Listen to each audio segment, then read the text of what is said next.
Yeah, boxing aficionados. What's up? What's going on? Hey, yo, check this out. It's time to talk about this past weekend's boxing adventure, right? So, as you can hear, this song, right? Well, this video, by the beginning of this song, right? This video, by the beginning of this song, can only be dedicated to one man.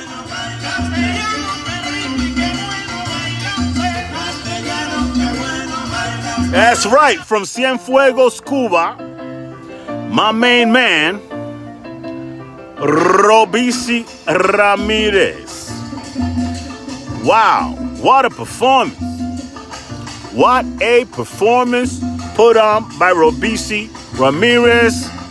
It was the type of performance that was what was expected, right? Right from his first fight.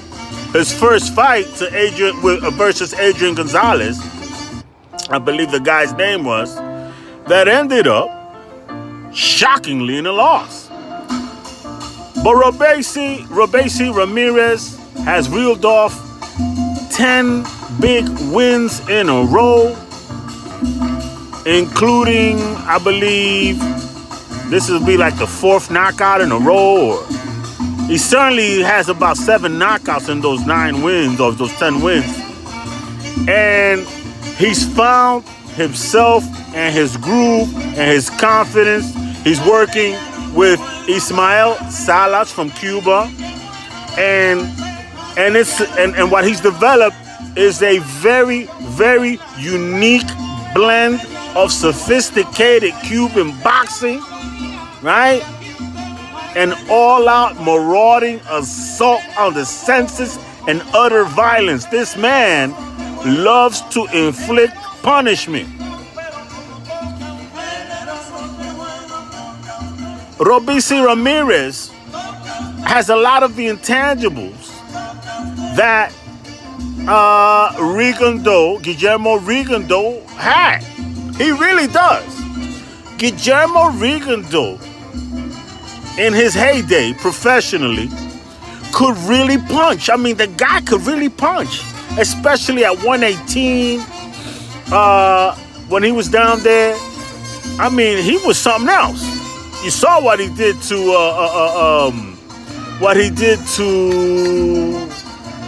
Donaire when Donaire was in his prime. But what Guillermo Rigondeaux did not get is that he had a duty to perform to the best of his ability and put on a show all the time.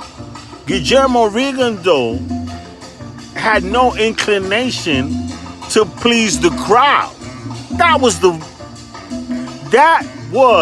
the crux of Guillermo Rigondeaux's problem, right? Once he beat Donaire in that scintillating performance, HBO was interested. Max Kellerman called him the best pound-for-pound fighter in the world. He had the buzz. He had it. Then they put him against Joseph Agbiko, and he allowed Joseph Agbiko to stink up the joint, because Joseph Agbiko went in that ring not wanting to get hurt, and Guillermo Rigondeaux allowed him to get off the hook by just playing defense, and the event turned into shit. It was the fight that got HBO off his bandwagon. A lot of people like to blame the Honorable Bob Arum for the plight of Guillermo Rigondeaux's career, the bad turn he took. They like to say, oh, well, you know, he blackballed him and this and that and the third, when the truth of the matter is that Guillermo Rigondeaux had the boxing world in his hand, in the palm of his hand.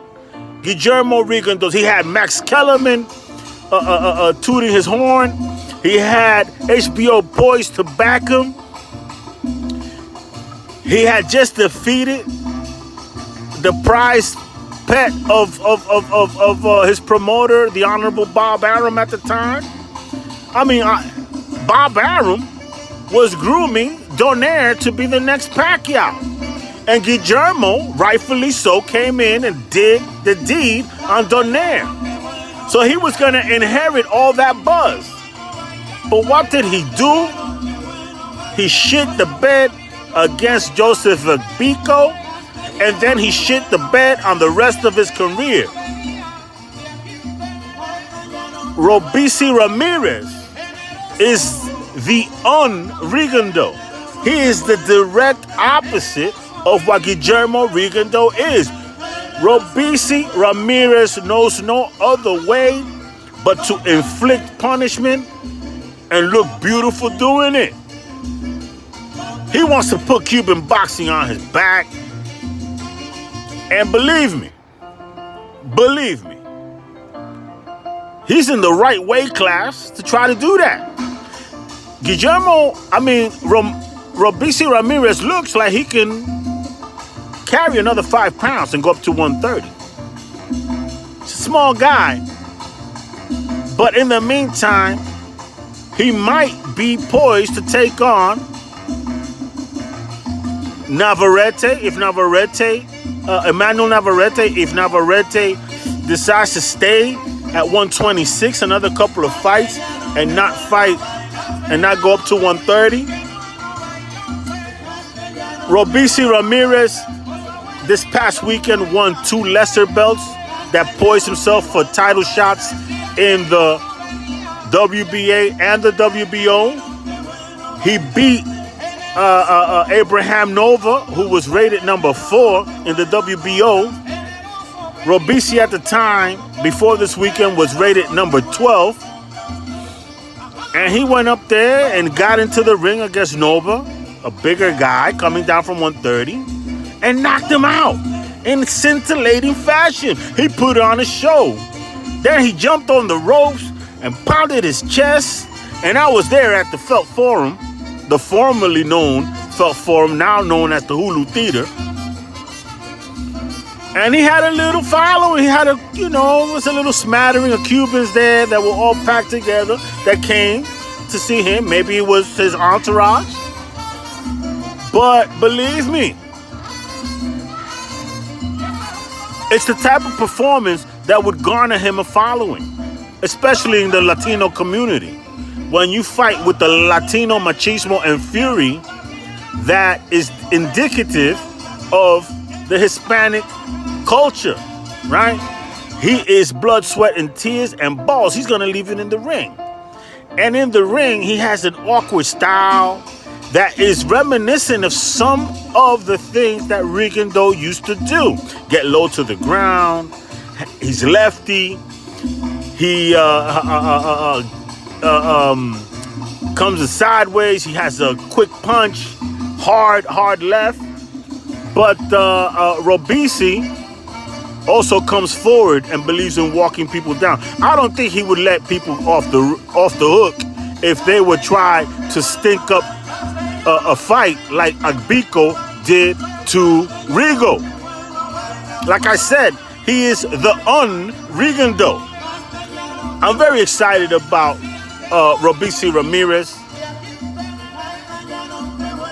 And I hope that Top Rank, in its infinite wisdom, decides to take him up the WBA route rather than the WBO route, so that maybe he could get a title shot in the WBA stream, capture that, and then unify against Navarrete, which would be a nicer fight. Winner of that can then move up and take on Shakur Stevenson for a nice, really big event. Either way, however they do it,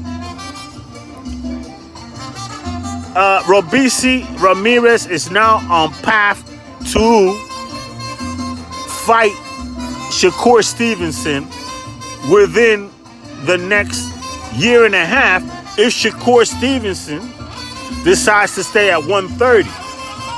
So we'll see how that maps out, because that would be a really big fight. Shakur gets revenge for his losses to Robeisy in the Olympics. The two-time Olympian gets to try to school Shakur Stevenson, two lefties, two highly technical fighters. Can Shakur Stevenson deal with Robeisy at 130 in the pros better than he did in the Olympics where he lost to him? It's crazy. It's something to look forward to. It is something that can only be found in Top Rank Boxing. Top Rank, which are the masters of the storyline. That's why that's why I enjoy watching Top Rank Boxing, because of the storyline. You see a fight builds into another fight, then builds into an ultimate matchup, and lets you know where this matchup came from and the genesis of the combatants and how this fight came about. Top Rank all the way, baby. I'm looking for this. Robeisy Ramirez, baby. De Cienfuegos, Cuba. Pero qué bueno pelea usted, yo. Nos vemos.